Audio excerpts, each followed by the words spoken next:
কেমন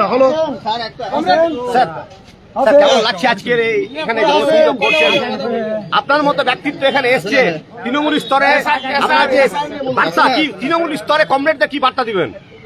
একটাই বার্তা, সকলে ঐক্যবদ্ধ থেকে ভারতবর্ষের যে সংবিধান, সাংবিধানিক অধিকার এই রক্ষার জন্য লড়াই করুন, এবং সেই লড়াই করতে গেলে বিজেপি এবং তৃণমূল দুটোকেই উচ্ছেদ করতে হবে।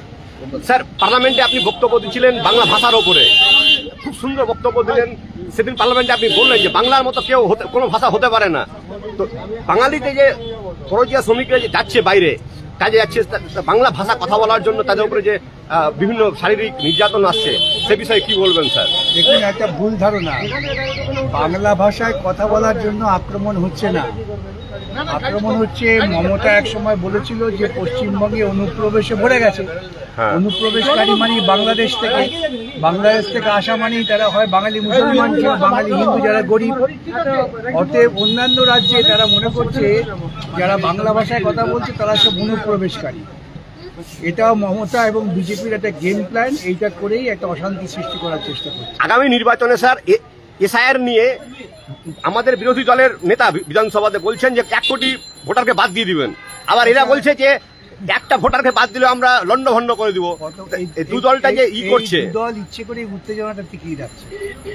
এই উত্তেজক বক্তৃতার মধ্য দিয়ে এরা দাঙ্গা বাঁধিয়ে দেবে। যদি 1 কোটি ও জানে তো 1 কোটি নাম দিয়ে দিক না। হ্যাঁ স্যার, অসুবিধা কি আছে? আমি 1 কোটি নাম জানি, এরা ভোটার নয়, 1 কোটি নাম দিয়ে দিক। 100টা বার করতে পারবে না। অত সহজ নয়। এত অনুপ্রবেশকারী সব চলে এসছে, তাহলে ভারতবর্ষের সরকার সীমান্ত রক্ষা করছে কি করে?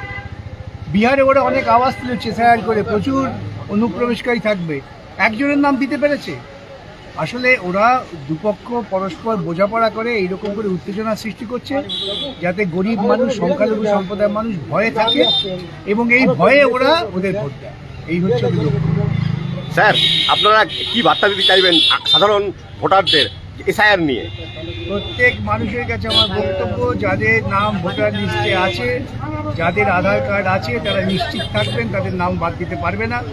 যদি এইরকম নাম বাদ হয়, আপনারা বামপন্থী কর্মীদের সঙ্গে যোগাযোগ করবেন, তারা আমাদের সঙ্গে যোগাযোগ করবে, আমরা আইনি ব্যবস্থা যা নেবার তা নেব।